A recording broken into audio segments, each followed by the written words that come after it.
Weah is a name probably anyone remotely interested in the game of football has heard more often than not. George Weah, probably the most famous African footballer to have ever played the game, made this name his own in a glittering career spanning a mighty 28 years. Having dazzled for the likes of AC Milan, Paris Saint-Germain and Monaco, he would go on to become the first African footballer to win the FIFA World Player of the Year and the Ballon d'Or in 1995. Such is the man's legacy that he is now running for presidential elections back home in Liberia. Weah has 3 children, George Weah Jr., Tita and Timothy. Unlike his father, Timothy was born in Brooklyn, New York rather than Liberia. Football now runs in the family with both the boys following their father's footsteps and taking up the game professionally. Weah Jr., the elder of the two, broke onto the scene after signing up with AC Milan Academy at the age of 14 in 2003.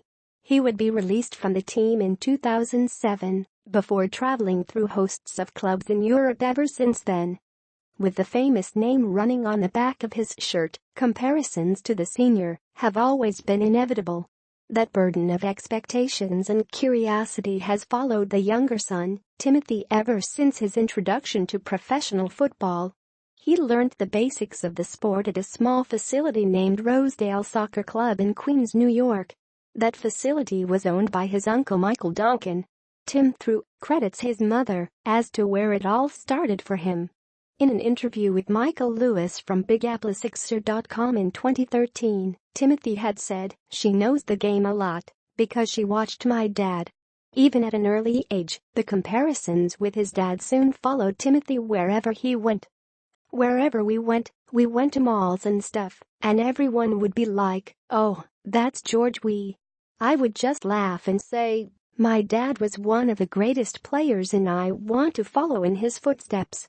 But I also want to make a name for myself. I want to be Timothy Weah, be myself, play my game and still follow in his footsteps while I'm doing that," he said in the same interview. The youngest Weah has always wanted to etch his own name since moving through the ranks from USMNT U14s to now with the U17s. Currently a part of the U.S. contingent for the FIFA U17 World Cup in India, the comparisons and excitement of watching George Weah's son play football have unsurprisingly made their way to the country. After every single U.S. match, the press box is abuzz with discussions of whether Timothy will show up to the post-match press conferences. Everyone wants a soundbite from the young Tim, as he is fondly called. To be fair to the U.S. support staff, they have made Tim available at every possible opportunity owing to the mass demand, and to be fair to the young boy, he has very graciously answered every single question which links him to his father.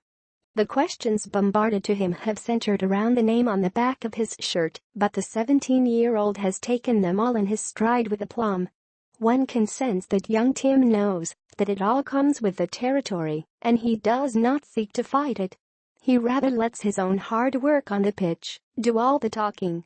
In the spotlight ever since he landed in India, Tim did not exactly set the stage on fire in the opening games.